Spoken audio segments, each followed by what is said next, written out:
Today, I'll be going over and reviewing my experience with the Audeze Maxwell wireless gaming headset that was given to me for review by Audio 46. And I want to emphasize the PlayStation version, not the Xbox version.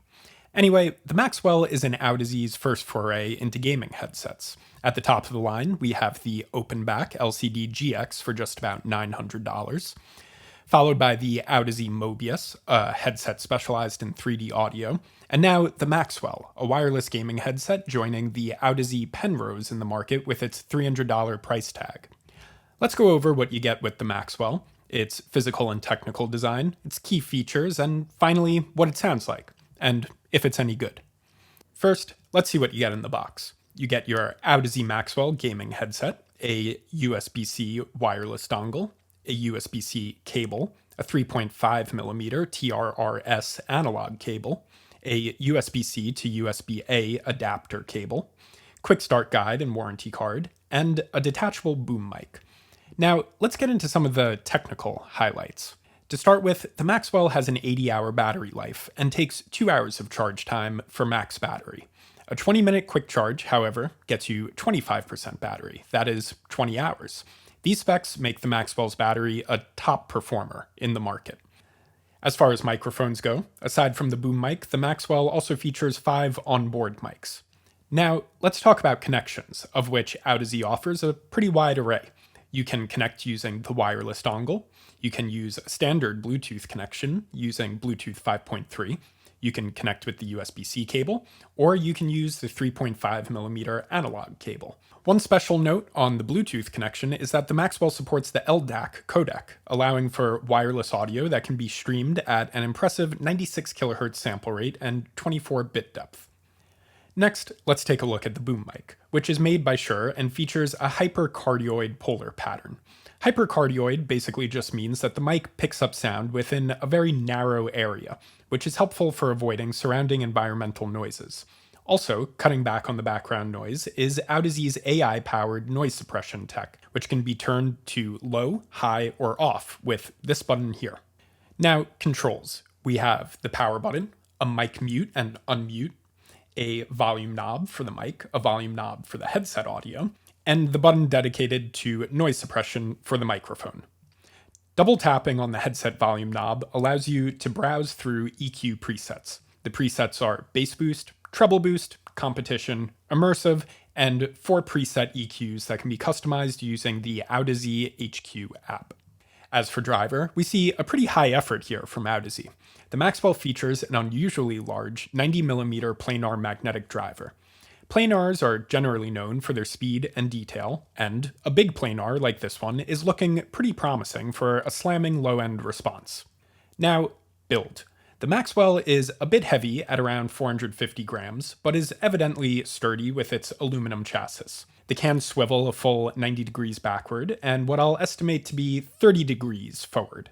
This feature allows them to rest around your neck comfortably and casually. The suspension headband featured on the Maxwell does a lot in the way of comfortably distributing the headset's mass. However, here lies one of my few issues with the Maxwell. I have no love for this cumbersome adjustment mechanism, and the strap showed signs of wear after just 2 adjustments. Fortunately, the strap is replaceable. Now, moving on to the pads. The pads are semi-firm in consistency, seemingly high quality, squish comfortably against the head, and do a lot in providing excellent passive noise isolation.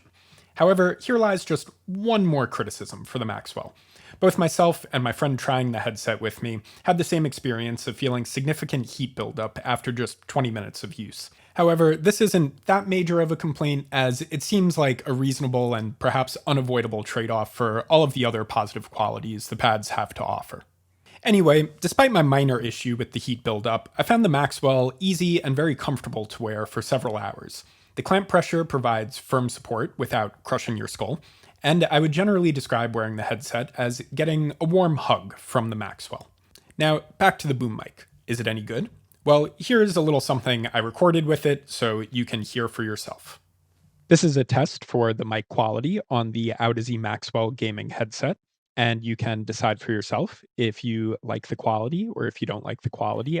I find the built-in mics on the headset are pretty impressive. The Maxwell offered me one of the most realistic and smooth transparency modes that I've ever experienced, without any trace of harshness or artificiality. As for what I thought about the wireless connections, it's simple. The Maxwell definitely gets top marks in this area. Even without the wireless dongle and relying only on Bluetooth 5.3, I found it took a lot to interrupt the Maxwell's connection. When connected to the wireless dongle, this connection seemed nearly infallible. I was able to walk to the opposite side of the apartment and turn a corner without any interruption whatsoever. By the way, I'm basing this review off of my experience using the wireless dongle, as it just seems like the most appropriate way to judge the Maxwell. Pairing was extremely easy across all devices that I tested with the Maxwell, and when using the dongle, I can't even really say that there was a pairing process at all. Once the dongle is plugged in, the connection is made, and you're good to go. This fast connection, in combination with the Maxwell's excellent battery performance, allowed me to turn the Maxwell on and get right into playing the second that I took it out of the box, which was nice to see. As for the controls, don't really have any strong opinions here, which is a good thing. Everything was easy to use, worked smoothly, didn't feel cheap. That's really all I have to say here. Now, finally, what does the Maxwell sound like? Let's start strong by talking about its soundstage and imaging. 2 minutes into a game of Hell Let Loose, my friend turned to me and said, "This soundstage is crazy." After letting him get his fill of thrilling World War II realism, it was my turn, and I chose to play what is obviously the greatest game of all time, Fortnite. And I have to admit, my friend was right. The Maxwell soundstage is pretty crazy. It almost felt like I was cheating during the claustrophobic moments inside of houses and structures in early and late game.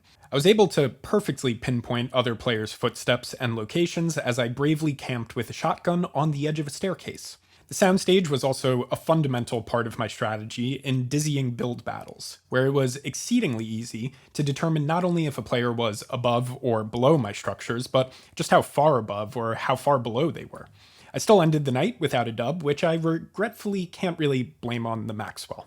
I would say playing The Last of Us Part 2 was one of my favorite gaming experiences that I had with the headset. The expansive soundstage and prominent treble balance, which I'll get into shortly, had me thoroughly creeped out as it added a vast and realistic detail in the ambient and echoing indoor environments.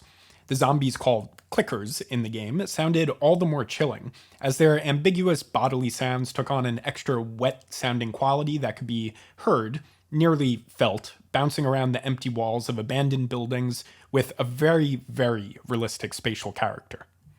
So, in more technical terms, the Maxwell provided impressive width, but where it really excelled was in its height, depth, and behind-the-head capabilities. As useful as this is for gaming, the headphone nerd in me is even more impressed. It's pretty rare to come across a wireless headphone with such impressive imaging, or a closed-back headphone with this large and dynamic of a stage. It contributed to expanding the Maxwell's appeal beyond gaming and made it a fun headphone for casual music listening as well. But more on that shortly. So let's talk about balance. As one might expect from a balance on a gaming headset, the Audeze Maxwell finds much of its defining characteristics in its bass. More than anything, what stood out to me in its low end, and I'd even say overall balance, was smooth yet utterly thunderous sub bass. It almost goes without saying that this was great for delivering impactful gunshots and explosions. It also increased the presence of footsteps, which worked together with the Maxwell's exceptional imaging for a deadly combo against my online opponents. I've tried other headsets, admittedly much cheaper ones, that pack subs into their balance, but it's done somewhat thoughtlessly and lazily, losing definition and dynamics by overshadowing timbre details with big, nondescript, and frankly stupid-sounding sub-bass farts. The Maxwell, however, handles its big sub energy with a lot more class. An impressive driver speed is made evident in the midst of its bombastic low end, reproducing the textural energy details that are frequently present in explosions and impacts.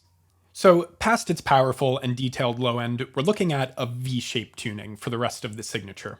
Speaking past the audio people watching this video and directly to the gamers who might be new to some of these terms, a V-shaped tuning is just to say that the Maxwell has an amplified low end, a recessed mid-range, and an amplified high end. This tuning works very well when you're in the game, and it sweetens dynamics. In-game dialogue comes through attenuated, while sound effects and footsteps come vividly blasting through the balance, finding clear detail in the Maxwell's treble boost and exciting energy in its boosted lows. Sounds such as reloading, horse riding, and doors opening or closing found a satisfying clicky crispness. But for casual music listening, I found the significant difference between the mid-range and the treble amplitudes a little unnatural. Going with more gaming-oriented electronic genres, the Maxwell's low end didn't disappoint. As I've all but outright said so far, the Maxwell's low end is its golden child that I only ever appreciated during my uses and listens. However, when I was listening to Daft Punk's album Discovery, I found synths were overemphasized in their treble due to the recession in the mid-range, while low-end parts like kick drums and basses were coming into mixes with thick, heavy, and detailed timbres. Synths were a little heavy on their edgy sizzle and lost much of their thicker body that's in their mids. And while it may be a little bit of a stretch to start listening to Fleet Foxes with a gaming headset, I did it anyway, just to test the limits of the Maxwell. No, it wasn't an ideal balance, and vocals came across sounding a little thin, but was it bad? I can't say that it was. It got the job done, and even if the balance isn't the most ideal for eclectic listening, the Soundstage carried it and performed as well for music as it did for games. So, for $299, the Maxwell really is offering quite a bit. The highlights for the headset come from its battery life, vivid and useful imaging, satisfying balance, and very, very solid connections, and also pretty good microphone clarity. Though I would qualify the Maxwell as being much more specifically geared towards gaming than more casual and universal use, it's a gaming headset that can still do both if you want it to. Despite the small issue that I had with heat buildup, I would ultimately say that the Maxwell is a headset that is easy and worthy of wearing for hours at a time for a genuinely immersive gaming experience. So, worth its price? I would say pretty easily so. Now, I hope you enjoyed this video and found it helpful. If you want to see more videos like it, remember to like and subscribe. I'm also putting a link to purchase the Audeze Maxwell from Audio 46 down below. So anyway, this is Chris with Major Hi-Fi, and I'll see you guys next time.